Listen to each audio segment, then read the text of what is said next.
Hai, dengan Stephanie di sini. Ada nasabah yang punya polis, manfaat 10 miliar, dan klaim 10 miliar dan klaim tersebut cair. Hari ini saya bersama seorang special guest, seorang leader Prudential, seorang agent Prudential yang memservis nasabah tersebut. Hai Ci Yeni. Hai Pen. Ci, sebelum kita mulai ya, boleh sharing terlebih dahulu gak ini tuh nasabah klaim 10 miliar profilnya seperti apa sih? Oke, saya kenal nasabah ini udah cukup lama ya, dari tahun 2010. Profilnya adalah seorang pengusaha, pemilik usaha. Oh, pemilik usaha ya. Dia kalau boleh tahu nih, klaim 10 miliar, emang tuh dia sakit apa ya? Oke, sebetulnya beliau itu masih dibilang sehat ya Pen ya? Sehat? Sehat. Jadi di tahun 2022 kemarin ini, di sekitar bulan Mei, sebetulnya hanya karena ingin general check up aja, karena kan ya namanya juga orang pengusaha ya, biasalah melakukan general check up. Dan sebetulnya check upnya tuh oke loh, tapi beliau masih penasaran, dan ketika beliau ke Singapura, beliau membawa semua hasil check upnya, sampai dokternya bilang sebetulnya jantung kamu tuh bagus katanya, tapi kalau penasaran ya udah dilakukan aja CT scan jantung gitu ya. Nah, adalah nama spesifiknya, tapi istilahnya tuh CT scan jantung. Nah, beliau telepon saya dan saya bilang ya udah kalau bapak mau lakukan aja. Dan ketika dilakukan, tahu nggak Pen, besokannya saya telepon, gimana Pak keadaannya? Dia bilang, aduh Yan, bad news Yan, katanya saya ada 4 penyumbatan di main arteri jantungnya. Padahal beliau sehat banget. 4 main arteri jantung penyumbatan. Yes. Lalu itu tindakan yang dilakukan oleh dokter gimana tuh? Iya, dokter Singapura sampai kaget banget ya, karena orangnya sehat, mungkin badannya ya agak lebih gede sedikit sih dari teman-teman ya. Tapi sehat banget, nggak ada pernah keluhan apa-apa. Dokternya sampai bilang, kamu hati-hati ya dalam melakukan aktivitas sekarang, olahraga juga langsung nggak boleh yang high speed, nggak boleh yang kayak main futsal atau apa, langsung di stop seperti itu. Nah, jadi diminta untuk melakukan kateterisasi dan juga pasang ring jantung langsung. Pasang ring jantung 4-4-nya? Waktu itu karena beliau mau pulang dulu ke Indo, dan beliau juga nggak prepare karena shock banget sih, itu shock banget buat beliau ya, karena kok dia nggak merasakan yang bagaimana jantungnya, tapi kok ada 4 penyumbatan gitu. Akhirnya cari second opinion di Indonesia, dan beliau juga pikir kalaupun mau melakukan operasi kayaknya agak ribet karena kan kondisi lagi pandemik ya kan. Jadi lebih baik katanya di Indonesia aja kalau mau melakukan. Toh juga dokter-dokter Indonesia juga banyak yang pintar-pintar juga lah menurut beliau. Betul. Nah, yang jadi pertanyaan nih, kan dia tindakan yang disarankan oleh dokter adalah pasang ring. Dan dia sudah pasang ring. Saat ini udah. Saat ini sudah. Waktu beliau pulang ke Indo, kita juga banyak diskusi dan minta referensi tentang dokter yang kayaknya oke. Saya kasih beberapa referensi dan beliau ambil salah satu dokter yang saya referensikan, dan beliau merasa cocok dengan dokter tersebut, dan tidak lama langsung dilakukan tindakan kateterisasi. Dan surprisingly dia Pen ya, ketika di kateter ternyata yang tersumbat bukan hanya 4 tapi 6. Di saat kateterisasi sebelumnya ngomong CT scan 4, mendadak jadi 6? Iya. Oke. Nah, itu kateterisasi pasang ringnya berapa, dan emang biaya pasang ring itu sampai 10 miliar? Oh oke, enggak Pen. Pasang ring langsung 6 karena sudah terlanjur di kateter, karena kalau tanggung mungkin 4 atau 5 aja, next year mungkin harus pasang ring lagi. Dan mungkin lebih banyak ya takutnya. Iya, ada efeknya gitu ya. Jadi ya udah disetujui oleh keluarga, dan teman-teman asal tahu aja pasang ring 6 itu adalah yang terbanyak yang bisa dilakukan oleh kita kalau sakit ya. Sekali buka pasang 6 itu kata dokternya paling terbanyak. Udah hampir memecahkan rekor ya secara langsung ya. Dan emang kalau boleh tuh biayanya sampai 10 miliar gitu? Oh no, biayanya waktu itu sekitar 470 juta rupiah. 470 juta? Loh, kalau gitu kenapa bisa katanya klaim sampai 10 miliar? Oke, 470 juta itu juga udah dibayarkan sama Prudential. Oke. Ya, lunas semua dengan kartu Black Card-nya Prudential. Dan karena saya lihat ada pasang 6 ring dan itu di main artery, dan beliau juga waktu tahun 2010 itu ada beli polis yang lain lagi selain kartu rumah sakit kan, yaitu krisis cover. Oh, emang kita boleh ya double claim gitu ya? Boleh dong. Jadi saya lihat memang ada kriteria yang masuk di penyakit kelainan pembuluh darah. Dan saya lihat kriterianya sepertinya masuk, dan saya usahakan untuk bisa klaim dari penyakit itu kan. Oh, dari penyakit kritis. Nah, berarti manfaat penyakit kritis tersebut yang 10 miliar nih. Yes, yang 10 miliar. Dan sebetulnya saya juga nggak berani janji ya sama nasabah ya, karena kalau sakit kritis itu kan kesannya tuh kayaknya udah yang di kasur, yang sakit gitu kan ya. Banyak orang yang mungkin berpikir seperti itu ya, karena juga judulnya sakit kritis. Kritis itu udah setengah hidup setengah mati ya. Tapi ternyata enggak ya. Dan beliau masih traveling loh ke luar negeri, masih ke Eropa gitu. Sekarang gimana kondisinya? Udah jalan-jalan lagi? Yes, udah oke. Waduh, itu kalau boleh tahu nih, dia ulang pas lagi operasi 470 juta cair. 10 miliar cair. 10 miliar cair. 10 miliar buat apa? Sampai sekarang sih kita belum ngobrol lagi dengan santai ya, karena beliau juga sibuk banget. Tapi ya pasti beliau juga bilang untuk anak-anaknya, karena kan ini seperti uang pertanggungan meninggal gitu ya, tapi yang udah cair di awal gitu loh. Ya pasti buat keluarga sih, masih buat keluarga. Dan investasikan dulu.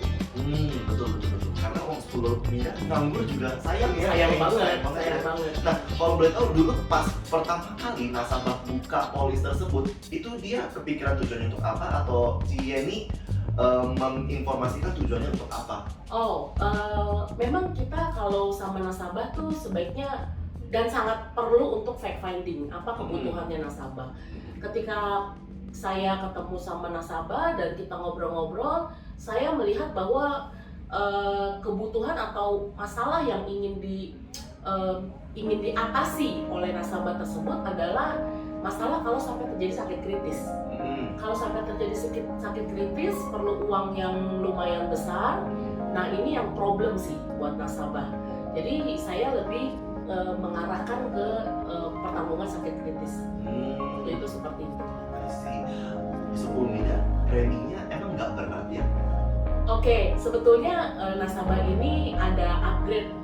Pertama kali bukanya 5 miliar, kemudian kurang lebih 5 tahun kemudian ya, jadi 2010 bukannya 5 miliar, sepertinya tahun 2015an atau 2017, sorry ya saya agak lupa, itu tambah lagi 5 miliar, jadi total 10 miliar di satu polis tersebut.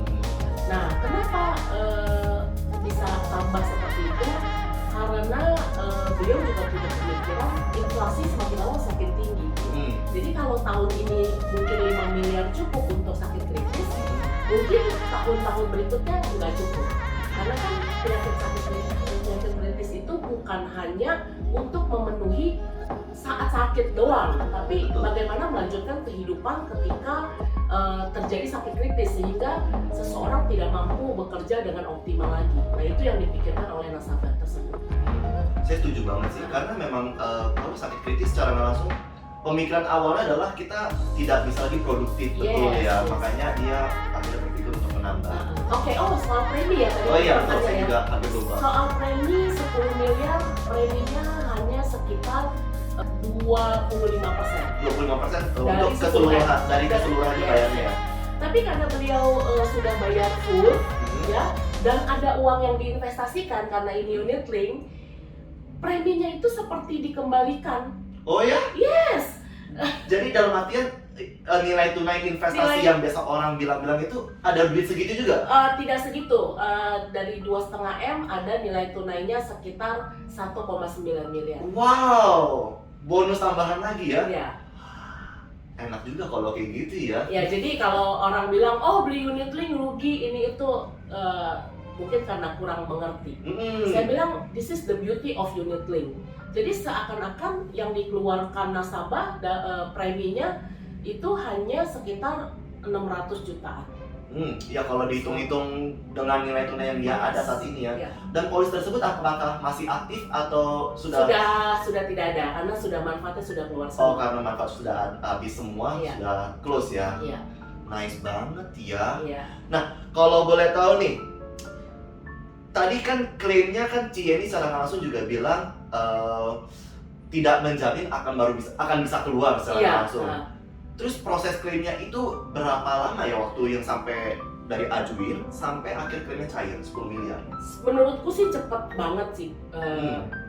Menurutku cepet banget ya, Iya. karena sekali aku masukin form, karena kita masukin formnya juga sudah konsul ke dokter dulu, isiannya juga sudah kita cek benar, semua kebutuhan yang diperlukan sama Prudential juga udah benar. Nggak ada form yang diminta lagi, nggak ada